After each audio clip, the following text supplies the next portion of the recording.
So hey guys, welcome to this digital platform जिसका नाम है मास्टरगंज कंपटीशन। दोस्तों, हम यूपी ट्रिपल एस सी यानी उत्तर प्रदेश का ये सबऑर्डिनेट सिलेक्शन कमीशन है। इसमें क्या करते हैं हम? ठीक है, क्या करते हैं हम नहीं करते, आयोग करता है। इसमें जैसे जूनियर असिस्टेंट की पोस्ट आई है। अब जूनियर असिस्टेंट क्या है, अगर नहीं जानते हैं तो जान लीजिए।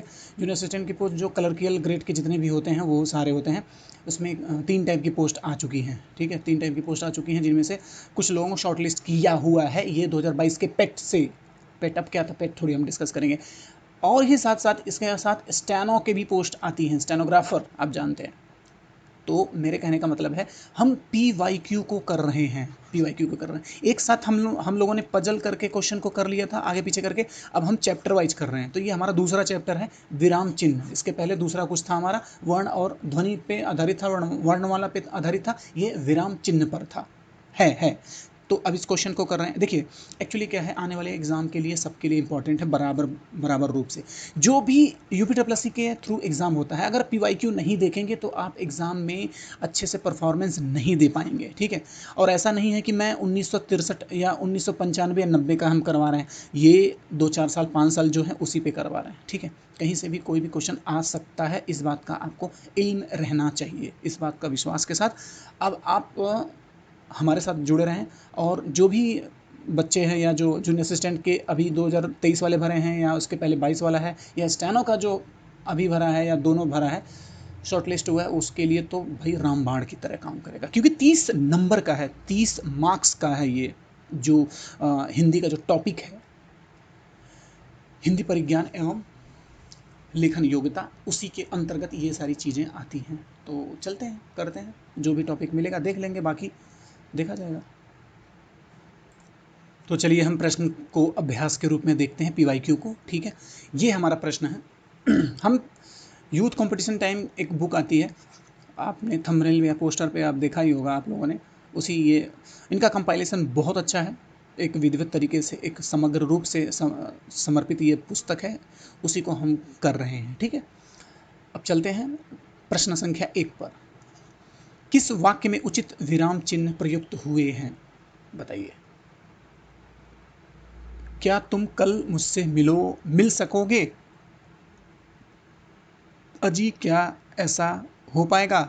मैंने पूछा, क्या बात है? उफ, कितनी गर्मी है। आप बताइए, कौन सा ऐसा जो वाक्य है जो विराम चिन्ह उचित रूप से प्रयुक्त हुए हैं? साफ साफ दिख रहा है इसमें। तो देखिए, वाक्य यहाँ पे ये तो लगना चाहिए, लगा नहीं है। यहाँ भी ये हो नहीं लगा है, तो ये वाला सी दिख रही है। मैंने पूछा, क्या बात है, तो यहाँ लगा ही है, कोई दिक्कत नहीं है। तो यही आंसर सही है, सी नंबर। क्योंकि ये जो ये प्रश्नवाचक चिन्ह है उसके साथ ये सेंटेंस है, तो इसी को लिखा गया है। इसको प्रयोग करके आगे बढ़ के देखते हैं इसका जो वो है एक्सप्लेनेशन। यह है, मैंने पूछा क्या बात है में उचित विराम चिन्हों का प्रयोग किया गया है, शेष वाक्य विराम चिन्हों के प्रयोग की दृष्टि से त्रुटिपूर्ण है, जिनके शुद्ध रूप इस प्रकार हैं। जैसे अगर ये पहला वाला अगर देखें, क्या तुम कल मुझसे मिल सकोगे, मैंने बताया अजी क्या ऐसा हो पाएगा, ये ऐसा था।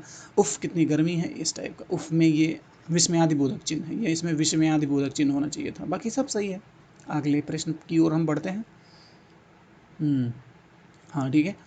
दूसरा प्रश्न ये है, वाह तुम आ गए। वाह के पश्चात कौन सा चिन्ह आएगा? ये जो चिन्ह है ये गलत है। ठीक है, ये जो चिन्ह है ये गलत है। अब इसके स्थान पर क्या आएगा? तो इसके स्थान पर ये वाला होता नहीं, वाह अहो भाग्य हमारे, अहो जैसे लिखते हैं, या अल्लाह, या हे भगवान, हे प्रभु, सॉरी, हे प्रभु लिखते हैं ना, तो ये वाला उसी तरह से ये भी है, विस्मयादिबोधिक चिन्ह है। ठीक है, विस्मयादिबोधक चिन्ह। आइए इसके बारे में थोड़ा सा देख लेते हैं। वाह तुम आ गए विराम विराम चिन्ह की दृष्टि से यह अशुद्ध वाक्य है। वाक्य में वाह के पश्चात विस्मयादिबोधक चिन्ह का प्रयोग किया जाएगा, अतः शुद्ध वाक्य इस प्रकार है, वाह तुम आ गए। ठीक है, अगर आप बार बार ये जो पी वाई क्यू देखेंगे तो आपके अंदर एक कल्चर ग्रो होगा। क्या कल्चर ग्रो होगा? कोई पेड़ पौधे नहीं लगेंगे। ठीक है, ठीक है, लेकिन आपको क्वेश्चन टैकल करने का या देखने का या किस तरह से लिखा गया है, ये सब चीज़ें समझ में आएंगी। क्योंकि हिंदी सबको लगता है कि बहुत आसान है, लेकिन इतना आसान होता नहीं है। ठीक है, लगता है कि हमको आ गया, हम जानते हैं, हम कर लेंगे, लेकिन जब आप एग्जामिनेशन में आएंगे तो आपको त्रुटियां बहुत होती हैं, एरर इसमें बहुत होगा, सिली सिली मिस्टेक हो जाएगा, आपका क्वेश्चन गलत कर देता है। अगले प्रश्न की ओर हम चलते हैं। प्रश्न नंबर 3 है, आना जाना में अपेक्षित विराम चिन्ह है। आना जाना में अपेक्षित है, अपेक्षित बताइए। आना जाना एक दूसरे से जुड़ा हुआ है तो योजक चिन्ह लगना चाहिए, जोड़ना, योजक या योजक, ठीक है। पूर्ण विराम तो हो नहीं सकता, अर्ध विराम नहीं हो सकता है। आगे बढ़ते हैं, तो इसको हम देखते हैं कैसे इन्होंने इस चीज़ को दिया है। आना जाना में अपेक्षित विराम चिन्ह क्या है? योजक का चिन्ह है, ये डैश वाला जो होता है इसी को बोलते हैं, ठीक है। योजक चिन्ह, ये प्रश्नवाचक चिन्ह, अर्ध विराम हो गया, पूर्ण विराम आप तो जानते ही। अगले प्रश्न की ओर चलते हैं, प्रश्न की ओर। निम्नलिखित में से किस वाक्य में विराम चिन्हों का सही प्रयोग नहीं हुआ है? चलिए, वही अभी पहला जो प्रश्न था उसी को लेकर के हम फिर से नए रूप में आ गए हैं। इसीलिए कहते हैं कि आप प्रैक्टिस करते रहेंगे तो आपको बहुत ही ज़्यादा फ़ायदा होगा उन सब चीज़ों का जिसके लिए आप प्रैक्टिस कर रहे हैं। हे प्रभु, प्रभो, हे प्रभु मुझे शक्ति दो। वह घर आया या नहीं? राम राम, उसने यह कर दिया। तुम समझते हो कि वह निरा बालक है, परंतु वह अच्छे अच्छे के अच्छों के कान काटता है। ये कौन सा काम हो गया भाई, बताइए सोच के। बाकी सब में त्रुटियां हैं, लेकिन ये जो है राम राम उसने ये कर दिया, ये नॉर्मल सी लग रही है, ठीक है। इसमें चिन्ह नहीं हुआ है प्रयोग। अब इसके बारे में थोड़ा सा देख लेते हैं क्या क्या नहीं हुआ है।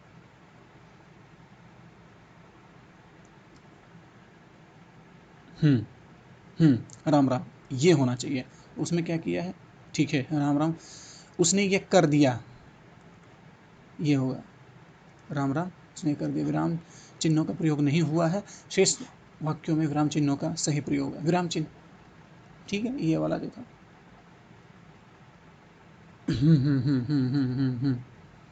ठीक है, कहने का मतलब ये वाला गलत था, यही सही है, आप समझिए। अगले प्रश्न की ओर बढ़ते हैं।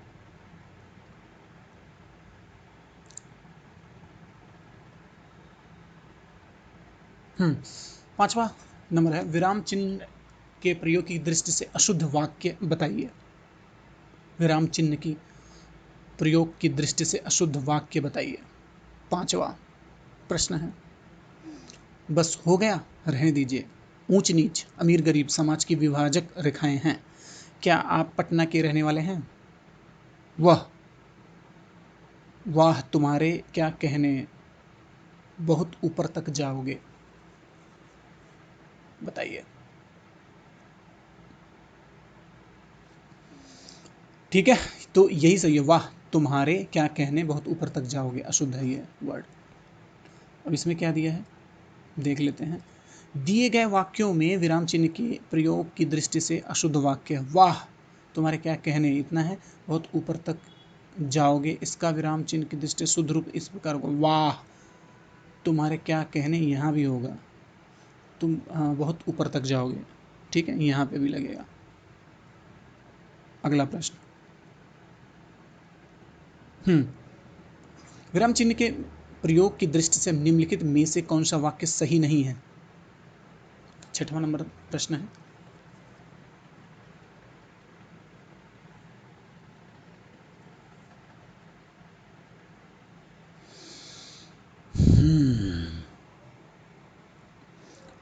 सही नहीं है, वह दूर से, बहुत दूर से आ रहा है, कुछ ज़्यादा नहीं हो रहा है, सुनो सुनो वह गा रही है, नहीं नहीं ऐसा कभी नहीं हो सकता। क्रोध चाहे जैसा भी हो मनुष्य को दुर्बल बनाता है। बताइए, तो इसका आंसर ये है। इसका विवरण देख लेते हैं। वाक्य में, वाक्य वह दूर से, बहुत दूर से आ रहा है, विराम चिन्ह के प्रयोग की दृष्टि से अशुद्ध है। शुद्ध वाक्य हो गया, वह दूर से, बहुत दूर से आ रहा है, यहाँ नहीं होगा, यहाँ ये नहीं लगेगा, ठीक है, ये जो वहाँ लगा है ये नहीं लगेगा यहाँ पे विराम चिन्ह, ठीक है। अगले प्रश्न की ओर बढ़ते हैं। सातवां नंबर, चाहे जो चाहे करो, बस हमें तंग न करना, ना करो, ठीक है, जो चाहे करो बस हमें तंग न करना करो, वाक्य के बीच में रिक्त स्थान में कौन सा विराम चिन्ह आएगा? बताइए,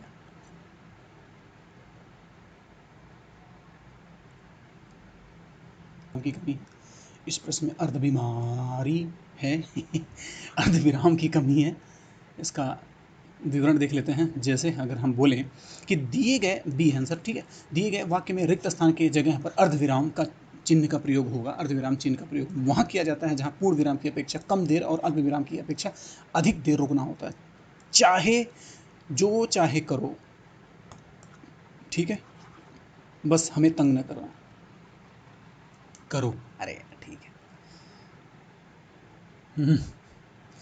हाँ, ये देखते हैं 8वां नंबर प्रश्न है। लेन देन विरल लेन देन विरह मिलन जड़ चेतन आदि शब्द युग्मों के बीच किस विराम चिन्ह का प्रयोग किया जाएगा? आइए देखते हैं कौन सा प्रयास है जो ऐसा किया जाएगा। ये है, ये लेन हो गया, उसके फिर देन हो गया, तो इस तरह से विरह हो जाएगा, उसके बाद फिर मिलन हो जाएगा। ठीक, इसी तरह से योजक चिन्ह है और क्या। योजक चिन्ह का प्रयोग किया जाएगा लेन देन में विलंब। ठीक है, सबको बता दिया। अनाप शनाप लाभ हानि विरह मिलन लेन देन जड़ तेजन मानव दानव तुम तमाम, इस तरह से होगा। अगले प्रश्न की ओर हम बढ़ते हैं। हमारा अगला प्रश्न है जो 9वां नंबर प्रश्न है, वो क्या है? अरे हाँ हाँ, तो हाँ, दो विपरीतार्थक शब्दों के बीच कौन सा विराम चिन्ह लगता है? दो विपरीत विपरीत विपरीत की बात हो रही है, अपोजिट वाले, तो योजक चिन्ह लगता है। अभी हम देख के आए हैं और क्या, दो विपरीत शब्दों के बीच योजक चिन्ह लगता है। अनाप शनाप की बात हो रही है, लाभ हानि की बात हो रही है, पाठक के शब्द को सरल सुबोध बनाने के लिए किया गया है, ठीक है। अथवा दो शब्दों को पृथक दिखाना हो तो वहाँ योजक चिन्ह का प्रयोग किया जाता है। जैसे जैसे जैसे जैसे जैसे जैसे जैसे ये सारे चीज़ें हैं, दिखाया जाता है। देख लीजिए, दो शब्दों को पृथक दिखाना होता है, योजक चिन्ह का प्रयोग होता है। जैसे उद्धरण है, एकल उद्धरण में ये ऐसा हो जाएगा, दोहरा उद्धरण हो जाएगा, ये दोहरा उद्धरण हो जाएगा। और विस्मयादिबोधक है, ये दूसरा है, सॉरी, ये है, ये प्रश्नवाचक चिन्ह है, ठीक है, सब आप जानते हैं, बस ध्यान देना है, ध्यान देना है, ध्यान। अगले प्रश्न की ओर बढ़ते हैं। 10वां है, सामासिक पदों पुनरुक्त युग्म शब्दों के मध्य प्रयोग किया जाता है, बताइए। ऐसे कैसे पहुंच गया? चलिए ठीक है, ठीक है, ठीक है, ठीक है, ठीक है, ठीक है, तो very good, very good, very good. 10वां नंबर तो आएगा ही। हम संख्या को लेकर के बहुत चिंतित थे। तो ये योजक चिन्ह की तो बात ही हो रही है। सामासिक पदों पुनरुक्त युग्म जैसे जय पराजय, लाभ हानि, चांद सा चेहरा, धन दौलत, उल्टा पुल्टा, तहस नहस, धन दानव, मन मानव, इस टाइप के जो वर्ड हैं सब, ठीक है। अब 11 नंबर प्रश्न को देखते हैं। 11 नंबर प्रश्न है, किसी की कही हुई बात को स्पष्ट करने के लिए वाक्य के अंत में किस चिन्ह का उपयोग करते हैं, बताइए। ठीक है, विवरण वाला, विवरण विवरण, ठीक है। आइए देखते हैं, डी आंसर सही है इसका। किसी की कही हुई बात को स्पष्ट करने के लिए वाक्य के अंत में विवरण चिन्ह ये होता है का प्रयोग किया। इतना बड़ा नहीं है भाई, इतना ही बड़ा है, किया जाता है। विवरण चिन्ह का प्रयोग आवेदन पत्र या प्रार्थना पत्र के विषय के बाद होता है, ठीक है। अब हम चलते हैं 12 नंबर प्रश्न की ओर उन्मुख होते हैं। हमारा 12 नंबर प्रश्न है, किसी अक्षर या शब्द पर विशेष बल देने के लिए किस चिन्ह का प्रयोग किया जाता है, बताइए। इकहरा उद्धरण, दोहरा उद्धरण, विवरण चिन्ह, विस्मरण, कौन सा है? ए नंबर प्रश्न है, इकहरा उद्धरण। हाँ ठीक है, विकल्प ए है। किसी अक्षर या शब्द पर विशेष बल देने के लिए इस इकहरा उद्धरण चिन्ह का प्रयोग किया जाता है जहाँ किसी पुस्तक से कोई वाक्य अवतरण ज्यों का त्यों हो, ज्यों का त्यों उद्धृत हो, हाँ, किया जाए, वहाँ दोहरे उद्धरण चिन्ह का प्रयोग किया जाता है। जैसे कोई विशेष शब्द, पद या खंड इत्यादि उद्धृत किए जाएं, वहाँ इकहरे उद्धरण लगते हैं। तो देखिए, सही तो है ये इकहरा उद्धरण। बाकी सब तो आप जानते ही हैं, पढ़ के समझ में आ गया होगा, नहीं आएगा तो दोबारा पढ़ लीजिएगा रुक करके। अब ये बोलता है कि 13 में है, निम्न में प्रश्नवाचक चिन्ह कौन सा है? 13 नंबर। भाई इतना नहीं जाता है तो छोड़ दो पढ़ाई लिखाई भैया, ये सही है। ए नंबर प्रश्न है।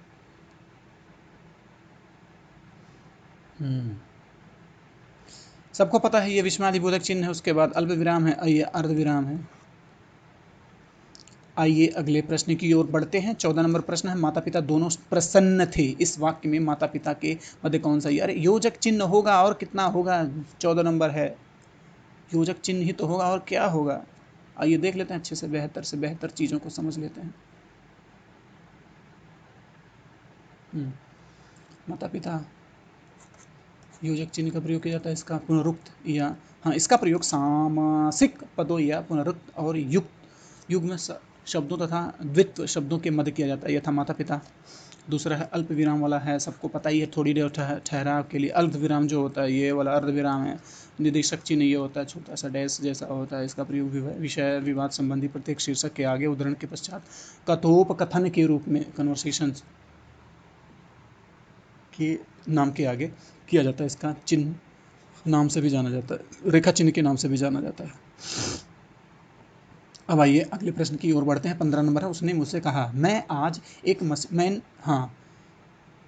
आज एक मशीन खरीदी है। ठीक है, उस वार्तालाप में किस विराम चिन्ह की कमी या त्रुटि है, बताइए। 15 नंबर प्रश्न है ये। ए सी आंसर सही है इसका। बोलता है किसी व्यक्ति की उक्ति कथन के पहले सदैव अल्प विराम का प्रयोग किया जाता है। अल्प विराम चिन्ह के प्रयोग के साथ वाक्य का शुद्ध रूप इस प्रकार होगा, उसने मुझसे कहा, ये हो गया। मैंने आज एक मशीन खरीदी है। ठीक है, इस चीज़ को ध्यान रखिए, स्टेनो वाले तो खास करके जब स्टेटमेंट होती है, कहीं लिखने वाला होता है तो उसको ऐसे किया जाता है, आगे फिर डबल ब्रैकेट में, डबल इन्वर्टेड कामा में लिखा जाता है, कामा कि कॉमा। ठीक है। 16 नंबर प्रश्न है, मुझे बाहर जाना है, रेखांकित चिन्ह को पहचानिए। रेखांकित चिन्ह को पहचानिए, बताइए। 16 नंबर प्रश्न है, पूर्ण विराम है, पूर्ण विराम। मुझे बाहर जाना है, वाक्य में रेखांकित चिन्ह पूर्ण विराम का है, वाक्य की समाप्ति पर पूर्ण विराम का चिन्ह लगा हुआ, सही तो है, बाकी प्रश्नवाचक चिन्ह है। ये लाघव होता है, छोटा सा लाघव। अभी इसका प्रयोग नहीं, आने वाले टाइम पे लगेगा जरूर लगेगा। अब आइए 17 नंबर प्रश्न देखते हैं। 17 नंबर प्रश्न है भाई, किसी पद, उपवाक्य आदि की विशेषता दिखाने के लिए शब्द के नीचे एक रेखा खींचते हैं, उसे कहते हैं प्रश्नवाचक, अधोरेखा, कोष्ठक और तिर्यक रेखा, बताइए। ये अधोरेखा। किसी पद, उपवाक्य आदि की विशेषता दिखाने के लिए शब्द के नीचे एक रेखा खींची जाती है, इसे अधोरेखा चिन्ह कहा जाता है। प्रश्नवाचक चिन्ह का प्रयोग प्रश्नवाचक बोध में वाक्य के अंत में किया जाता है, कोष्ठक का चिन्ह ये किया जाता है तथा स्पष्ट करने के कुछ अधिक जानकारी बताने के लिए किया जाता है, ये तो सही है। बाकी अधोरेखा वही वाली बात है, आपको बता ही दी गया कि खींचते हैं, बी है। किसी पद, उपवाक्य आदि की विशेषता बताने के लिए अधोरेखा खींची जाती है। ठीक है, प्रश्न चिन्ह कौन सा है, ये कौन नहीं जानता है यार, बच्चे को पता है। 18 नंबर। अब आइए थोड़ा सा देखते हैं, अरे अच्छा, इतना थोड़ा सा चिन्हवा देख लीजिए हो। ये नाम है विष्णु, विराम चिन्ह का नाम देख लीजिए। ये पूर्ण विराम आता है, खड़ी पाई या पड़ी पाई बोल दीजिए, अर्ध विराम, अल्प विराम, प्रश्नवाचक, ये तो पता है, उद्धरण है, ये योजक है, उसके बाद डैश है, निर्देशक है, लाघव चिन्ह, वैसे पूर्ण विराम लिख रखा है, ये लाघव चिन्ह दे रखा है। चलो 19 नंबर प्रश्न है, संज्ञा की द्विरुक्ति हो तो उनके बीच कौन सा चिन्ह रहता है, द्विरुक्त हो तो कौन सा चिन्ह रहता है। 19 नंबर प्रश्न है, योजक चिन्ह रहता है, सबको पता है, आपको भी पता है, मुझे भी पता है, सबको पता है। आइए देखते हैं, आंसर बी है। संज्ञा की द्विरुक्त होने पर उनके मध्य योजक चिन्ह का प्रयोग किया जाता है। अन्य विकल्पों में से अवतरण चिन्ह, जैसे अवतरण ये हो गया, इस तरह से जो बताया है, किसी वाक्य में किसी विशेष शब्द पर बल देने के लिए अथवा किसी और के द्वारा कहे गए या लिखे हुए कथनों को ज्यों का त्यों लिखने के लिए कोष्ठक का प्रयोग किया जाता है। ठीक है, लिखिए तो अच्छा, हाँ ठीक है। ये इसके लिए होता है अवतरण को कहने के लिए, और कोष्टक चिन्ह का प्रयोग किसी शब्द को स्पष्ट करने तथा कुछ विशेष जानकारी प्रदान के लिए किया जाता है। और निर्देशक चिन्ह क्या होता है, का विषय विवाद संबंधी प्रत्येक शीर्षक के आगे, ठीक है, उदाहरण के पश्चात तथा कथोपकथन के नाम के आगे किया जाता है। कथोपकथन का मतलब होता है कन्वर्सेशन। ठीक है, आगे बढ़ते हैं, चलिए देखते हैं। 20 नंबर प्रश्न है जो, निम्नलिखित में से निर्देशक चिन्ह कौन सा है। निर्देशक चिन्ह वो तो गया 20 नंबर, अभी तो बताया है भाई, फिर से बता ही देते हैं, क्या दिक्कत है। पढ़ लीजिए, समझ लीजिए, देख लीजिए, नहीं तो फिर कहेंगे कि मास्टर को फुर्सत नहीं बताने के, मास्टर को आता नहीं होगा। इसलिए देखिए, निर्देशक चिन्ह ये है, प्रश्नवाचक चिन्ह है, अल्प विराम ये है, ठीक है। उसके बाद ये पूर्ण विराम है, और देखिए हाँ, ये पूर्ण विराम, ये अल्प विराम, उसके बाद ये अर्ध विराम हो गया, ये योजक चिन्ह हो गया, ये प्रश्नवाचक हो गया, ये विस्मयादिवादक हो गया, उद्धरण चिन्ह हो गया, चाहे एक लगाइए चाहे दो लगाइए, ठीक है। उसके बाद लाघव, लाघव ये छोटा सा जीरो है, निर्देशक चिन्ह हो गया। उसके बाद विवरण चिन्ह हो जाएगा, ये विवरण। उसके बाद फिर कोष्टक चिन्ह, कोष्टक ये वाला कोष्टक होता है, मझोला कोष्टक, ये अर्ध कोष्टक, ये लघु कोष्टक, दीर्घ कोष्टक। हंस पद क्या था, पुष्टि, हंस पद पुष्टि, हंस पद मतलब त्रुटिबोधक, त्रुटि, ये ऐसे करके इधर करके पीछे आगे पीछे जो शब्द लिख देते हैं, लाइन लिखते लिखते लिखते छूट गया, उसके बाद ऐसे लगा दो, पीछे ऊपर लिख दो, ऐसे इस तरीके होगा, ठीक है।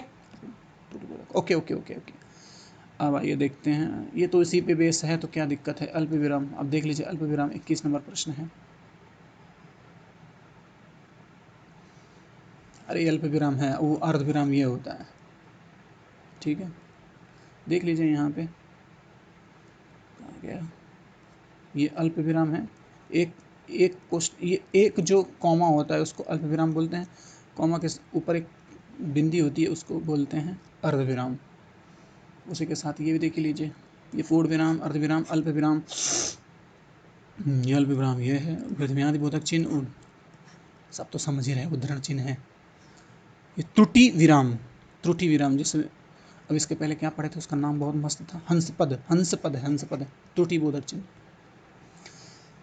22वां नंबर प्रश्न देखते हैं, बहुत आसान है, बहुत बड़ी बात नहीं है। निम्नलिखित में चिन्हों में से पूर्ण विराम को पहचानिए। पूर्ण विराम यही है, फिर वही रिपीट करने से क्या फ़ायदा है, लेकिन थोड़ा सा अलग इसमें कुछ चीज़ें दिख रही हैं, देख लेते हैं। पूर्ण विराम को पता ही है, अर्ध विराम फिर ये हो गया, योजक चिन्ह ये हो गया, प्रश्नवाचक चिन्ह ये हो गया, उद्धरण चिन्ह ये हो सकता है, लोप, लोप सूचक चिन्ह हो गई, टैक्टूस टैक्टूस टैस्टूस, टिक टिक टिक टिक ठीक है। निदेशक चिन्ह ये हो गया, टीका सूचक, अरे बाप रे क्या बात है।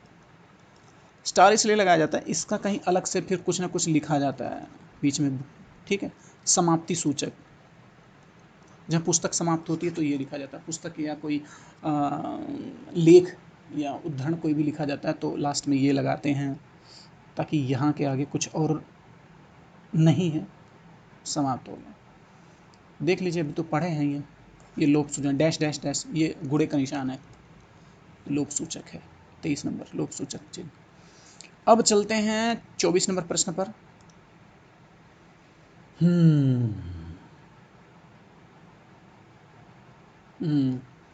24 नंबर, दो समानार्थी शब्दों की पुनरुक्ति के बीच किस विराम चिन्ह का प्रयोग किया जाता है। चलिए बताइए। साफ साफ है, अल्प विराम, अर्ध विराम और योजक या कोष्टक, कोष्टक, कोष्टक है योजक चिन्ह। अभी शुरू से ही पढ़ते आ रहे हैं, ये तो ये लगेगा ही। तो देख लीजिए, इसका कुछ अच्छा खासा बना रखा होगा, ये चिन्ह का प्रयोग किया जाता है। दो समानार्थी एकदम वो देख लेते हैं क्या क्या कब कब लगाया जाता है, इस बात को थोड़ा सा अच्छे से हम पढ़ लेते हैं, समझ लेते हैं, देख लेते हैं। दो समान, पहला है ये, दो समानार्थी शब्दों की पुनरुक्ति, पुनरुक्ति या एक अर्थ वाले सहचर्य शब्दों के बीच किया जाता है, जैसे कपड़ा लत्ता, धन दौलत, मान मर्यादा, प्राण प्रतिष्ठा, आदमी मर्द और मेहरारू, आदमी औरत, ठीक है। सामासिक पदों या पुनरुक्त या युग्म शब्दों के मध्य किया जाता है, जैसे जय प्रयाजन, लाभ, लाभ हानि, दो दो, चार चार, राष्ट्रभक्ति। तुलनावाचक, सी सा सी के, चांद सा, चेहरा, फूल सी, मुस्कान, दैट सैड। सार्थक निरर्थक युग्मों के, जैसे अनाप शनाप, अनाप तो होता है, शनाप क्या होता है, उल्टा, पुल्टा क्या होता है, काम वाम, खेती बाड़ी, देख रेख, इस टाइप के जो शब्द होते हैं, बहुत सारे शब्द हैं, अब आपको नोटिस हो जाएंगे, आपको समझ में आने लगेंगे। आइए अगले प्रश्न की ओर बढ़ते हैं। निम्न में से कौन सा विराम चिन्ह का प्रयोग प्रकार सही नहीं है? विराम चिन्ह का प्रयोग सही नहीं है, ठीक है। अब बताइए, बता ही दीजिए। 25 नंबर क्वेश्चन है। उपदेशक क्या होता है? ऐसा कुछ तो, निर्देशक तो है, लाघव तो है, लाघव ये हो गया, विवरण ये हो गया, निर्देशक ये हो गया, तो उपदेशक क्या होता है भाई? ऐसा तो कुछ हमने पढ़ा ही नहीं है, मजाक करते हो। ठीक है, उपदेशक चिन्ह विराम का प्रयोग नहीं है, जबकि बाकी सब सही है, आपको पता ही है। अब 26 नंबर प्रश्न को देख लेते हैं। यहीं पे आके यहाँ तक पहुँच चुके हैं तो देख लेते हैं। 26 नंबर प्रश्न, किस विराम चिन्ह का द्योतक है? किस विराम चिन्ह का द्योतक है? कोष्टक चिन्ह, उद्धरण चिन्ह, पुनरुक्ति सूचक चिन्ह, विवरण चिन्ह। बताइए, द्योतक है, द्योतक। ये वाला द्योतक किसका है?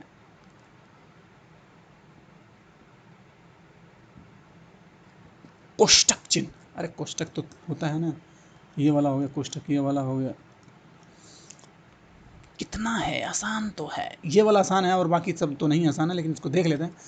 अब ये है, हाँ, आंसर ये था इसका। प्रश्नवाचक, प्रश्नांतर्गत दिया गया चिन्ह कोष्टक, कोष्टक चिन्ह है। जब किसी पद या वाक्यांश का आशय की कथित वाक्य में ही प्रस्तुत करने की जरूरत होती है, तो ऐसी स्थिति में कोष्टक चिन्हों का प्रयोग का सहारा लिया जाता है। सहारा लिया जाता है, क्या बात है। विराम चिन्हों का प्रयोग भावबोध को सरल, सुबोध, स्पष्ट तथा वाक्य के अर्थ को सही रूप से रखने के लिए होता है। हिंदी में प्रयुक्त प्रमुख विराम चिन्ह है। पहला है ये विराम चिन्ह हो गया, अल्प विराम हो गया, योजक चिन्ह हो गया, प्रश्नवाचक चिन्ह हो गया, विस्मयादि बोधक चिन्ह हो गया, उद्धरण चिन्ह, उद्धरण चिन्ह ये हो गया। ये दोनों या एक एक साथ लग सकते हैं। कोष्टक चिन्ह के बारे में अभी हम लोग चर्चा कर रहे हैं। हंस पद त्रुटि ये वाला है, उसके बाद विवरण है, उसके साथ एक और है जो डैश डैश वाला था, ये कौन था बताइए। चलते हैं अगले प्रश्न की ओर। 26 तक पहुंच गए हैं हम, बहुत आसानी से, आराम से। क्वेश्चन को देख रहे हैं, क्वेश्चन। 27 नंबर प्रश्न है। ये जो चिन्ह दिख रहा है, कोष्टांकित क्या बात है, कोष्टक में अंकित बराबर कोष्टांकित विराम चिन्ह का नाम क्या है? घटना परिवेक्षक में आ चुका है ये, बताइए। अर्धविराम का है ये, ठीक है, अर्धविराम का चिन्ह है। योजना, फिर आ गया वही चीज़। तो ये योजक चिन्ह हो गया, अल्प विराम है एक हो गया, निर्देशक चिन्ह हो गया, उसके बाद पूर्ण विराम हो गया, प्रश्नवाचक चिन्ह हो गया, और दूसरा चिन्ह, सब सही है। लोअर आ गया। 28 नंबर प्रश्न है, किस वाक्य में विराम चिन्ह का उचित प्रयोग नहीं है? ए है, मैं मनुष्य में मानवता देखना चाहती हूँ, उसे देवता बनाने की मेरी इच्छा नहीं। वाह। बी, वह दूर से, बहुत दूर से आ रहा है, ये फिर से रिपीट हुआ है क्वेश्चन। सी, सुनो सुनो वह गा रही है। डी, प्रिय महाशय मैं आपका आभारी हूँ। बताइए, 28 नंबर प्रश्न है। तो सही नहीं है, ये सही नहीं है, ये वाला सी नंबर सही नहीं है। क्या होना चाहिए? दिए गए वाक्य में विराम चिन्ह के आधार पर त्रुटिपूर्ण है। सुनो सुनो वह गा रही है, यहाँ विस्मयादिबोधक चिन्ह के स्थान पर अल्प विराम का प्रयोग किया जाएगा। अल्प विराम, ठीक है, आगे बढ़िए। आगे बढ़ते रहे भाई साहब, बढ़ते रहे। हाँ, 29 नंबर क्वेश्चन है, जहाँ वाक्य की गति अंतिम रूप से ले ले, विचार के तार टूट जाएं, वहाँ किस चिन्ह का प्रयोग किया जाता है? क्या बात है, वाक्य की गति अंतिम रूप ले ले, विचार के तार टूट जाएं, वहाँ किस चिन्ह का प्रयोग किया जाता है? 29 नंबर, पूर्ण विराम। पूर्ण विराम का प्रयोग किया जाता है। बोलता है आंसर डी में, जहां वाक्य की गति अंतिम रूप ले ले और विचारों के तार टूट जाएं, वहां पूर्ण विराम का प्रयोग किया जाता है। इस चिन्ह का प्रयोग प्रश्नवाचक शब्दों को छोड़कर अन्य सभी प्रकार के वाक्यों के अंत में प्रयोग किया जाता है। योजक चिन्हों का प्रयोग सामाजिक पदों या पुनरुक्त या युग्म शब्दों के मध्य में किया जाता है। अल्प विराम वहाँ प्रयोग किया जाता है जहाँ बल, ठीक, ये तो पता ही था, डी के बारे में आपको पता ही हो गया। आगे बढ़िए। 30 नंबर प्रश्न है, 30वां नंबर प्रश्न है, विराम चिन्ह प्रयुक्त होता है, विराम चिन्ह, विराम विराम विराम विराम, विवरण चिन्ह, विराम चिन्ह, ठीक है, विराम चिन्ह, ये वाला विराम चिन्ह कहाँ होता है? तुल्य, तुल्य या तुल्यता सूचक, तुल्यता सूचक, तुल्यता सूचक। 30 नंबर प्रश्न में तुल्यता सूचक, कोई बात नहीं। अरे ये बराबर करके तुल्यता कर रहा है, और क्या है? तुल्यता सूचक विराम है, जैसे ये है, विवरण चिन्ह वाला है, योजक चिन्ह, लाघव चिन्ह है, बस खत्म। अगले प्रश्न की ओर बढ़ते हैं। अगला प्रश्न हमारा है ही नहीं, अभी जो हमारा हो गया है, एक चैप्टर पूरा हो गया, चैप्टर। अब हमारा दूसरा चैप्टर आएगा। कौन सा चैप्टर आ रहा है? वर्तनी वाला आ रहा है, ठीक है, तीसरा चैप्टर आ जाएगा। अभी हम फिलहाल आपको क्या करना है, जितनी भी वीडियोस बनाई जा रही हैं, जितनी भी, उसको बारी बारी से आपको देख लेना है, क्योंकि ये आपके जूनियर असिस्टेंट और स्टेनो के साथ साथ अदर कोई भी एग्ज़ाम जो UPT+C के थ्रू होने वाली हैं, सबके लिए फ़ायदा करने वाला है, इंक्लूडिंग कुछ टॉपिक ऐसे UP जो पेट होने वाला है, PET 2025, उसमें भी फ़ायदेमंद होगा, हाँ, फ़ायदा करेगा। तो ठीक है, अगर वीडियो आपको समझ में आ रहा है, कोई कमी रह जा रही है, कोई त्रुटि रही है, या आप अपने हिसाब से कुछ करना चाहते हैं, तो हमें कमेंट सेक्शन में ज़रूर लिखें। कमेंट सेक्शन में खूब लिखें। और हमें अगर किसी को बहुत इंपॉर्टेंट बात बताने जा रहा हूँ, किसी बंधु भाई सखा को अगर स्टेनो की स्पीड नहीं बढ़ रही है, तो हमारा पेड ग्रुप ज्वाइन कर सकता है। पेड ग्रुप हमारा चलता है, जिसमें बहुत सारे बच्चे हैं, उसमें बहुत सारे, लगभग सभी डिपार्टमेंट में, सभी की बात बोल रहा हूँ, तो मतलब मैक्सिमम डिपार्टमेंट में जो जहाँ स्टेनो की पोस्ट ज़्यादा पॉपुलर है, वहाँ पे सिलेक्टेड हैं, APS भी हैं कुछ तो जो पेड ग्रुप है हमारा, दिए गए नंबर पे जानकारी प्राप्त कर सकते हैं, कैसे क्या है, कितने का है, कैसे है, ठीक है। किसी भी जानकारी के लिए हमें कमेंट सेक्शन में लिख सकते हैं। वीडियो लाइक करें, अगर वीडियो पसंद आया तो चैनल को सब्सक्राइब करें, आने वाले लेक्चर्स का इंतज़ार करें। Thank you very much.